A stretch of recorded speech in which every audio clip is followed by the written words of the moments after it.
తుల. ఎప్పటినుంచో ఈ తులారాశి ఆల్రెడీ చెప్పాను కదా! ఇదేమో ఫాదర్ లేను ఇయన్నీ కొంచెం సింగిల్ పేరెంట్ లైఫ్‌లో తులారాశి ఒకటుంటదని చెప్తా వస్తుంటాం. దీనికి తులారాశికొచ్చేటప్పటికి దీనికి కూడా షష్టమంలో శని సంచారాలు ఇవి జరగడం వల్ల ఏమవుతుందంటే, నువ్వేదైతే చేయాలనుకుంటున్నావో నీ తపన ఏదైతే ఉందో, సిక్స్త్ హౌస్ బ్రింగ్స్ కరేజ్ అని కూడా అంటాం కదా! నీ తపన ఏదైతే ఉన్నాదో, ఆ తపన డిలే అయిపోతుంది. డైల్యూట్ అయిపోతుంది. నీకు పాజిటివ్ పాయింట్ ఎక్కడున్నది? నీకెక్కడో తొమ్మిదో స్థానం ఫర్ ఎగ్జాంపుల్ లైక్ ఓ 10థ్ హౌస్‌లో గురుడున్నాడు కాబట్టి, ఉద్యోగం కోసం ఎవడైతే తీవ్రంగా పుష్ చేసేసుకుంటున్నాడో, గవర్నమెంట్ జాబుల కోసం తులారాశులు ఎగిరెగిరి ఏడుత్తారు. ఎందుకో తెలుసా?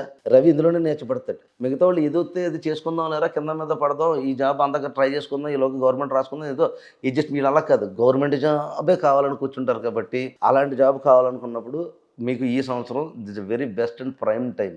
ఈ సంవత్సరం పుస్తకం దగ్గర పెట్టుకోండి, చదువుకోండి, టైం పాడు చేయకండి.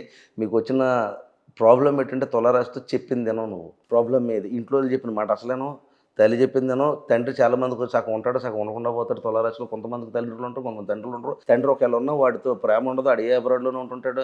ఇది వాడే వాయిస్ కాల్‌లోడు, వీడియో కాల్‌లో మాట్లాడుతుంటాడు. సో, గైడెన్స్ ఉండి సావదని అర్థం. సో, ఈ స్వాతి నక్షత్రాలు, ఈ కాంబినేషన్ తులారాశికొచ్చినప్పుడు కొంచెం మీ అంతట మీరుగా కాన్సంట్రేషన్ చేసుకోగలిగితే, ఈ సంవత్సరం నీ లైఫ్ తిరగరాసినట్టే నువ్వు.